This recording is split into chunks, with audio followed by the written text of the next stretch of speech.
Here's everything I picked up from ATL Brick Con 2025. So thanks to some trade-ins at a couple of my local shops leading up to the convention, as well as a little bit of birthday money, I had a $165 budget for the weekend. I also had a list of a bunch of things I was hoping to find during the convention, so let's see how much of it I found and see if I stayed in my budget. So the first thing I got is this War Machine minifigure. This is the minifigure from the War Machine mech that came out a little while ago. I got this figure from ATL Brick Co. on my way over to the convention on Friday afternoon, and after tax it was just under $13.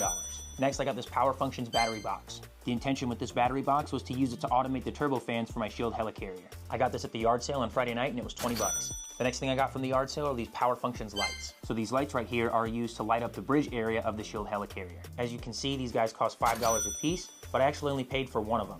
I bought one set, and then as I was walking away from the table, the seller was like, "Hey man, here you go," and he just gave me the second one for free, so that was super dope. And the last thing I picked up from the yard sale was the Cerebro gift with purchase. This was only available during opening weekend when the X-Mansion released last year. Now, I actually picked this up from one of the vendors while the yard sale was going on. They were asking $80 for it. I ended up paying $50 plus the duplicate Bishop minifigure from the X-Mansion, which is worth about 30 bucks. So next is the Año Corazon Spider-Girl minifigure. I got this from one of the vendors when I was checking them out on Saturday morning. She was just under 16 bucks after tax, and I was seeing her go for around 20 to 25 online, so I felt like I got a pretty good deal for her. I also got this original Johnny Blaze Ghost Rider minifigure. This Ghost Rider was actually free. Ryan gave it to me. Next up is the Power Functions motor, and this is the last component I needed to be able to motorize my helicarrier. So when I was checking out all the vendors on Saturdays, I would go up and ask if they had these particular minifigures or this Power Functions motor that I was looking for. And lo and behold, the owner of ATL Brick Co., Chris, said that they had some down in their basement that weren't out on the floor. He said that he would have an employee from the store bring it with them when they came to work the booth on Sunday, and then I could buy it from there.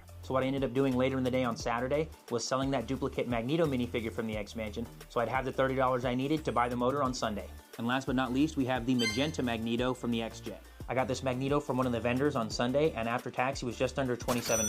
Now that is a little more than he typically goes for, but since I got good deals on the battery box and the Power Functions lights and the Año Corazon minifigure, I felt like it all kind of came out in the wash. So by the end of the convention, I checked off almost everything from my list. The only things I wasn't able to find were that old construction figure Iron Man and the new Julia Carpenter Spider-Woman figure. And our total spending for the weekend, not counting those couple minifigures that I traded, came out to $131. So we came in under our $165 budget. I almost forgot this, but I remembered at the last second. So we also got one of these classic Lego Star Wars logo M&R tiles from Ryan. Let me know what you think the coolest item is that I picked up. Thank you guys so much for watching, and I'll see you in the next one.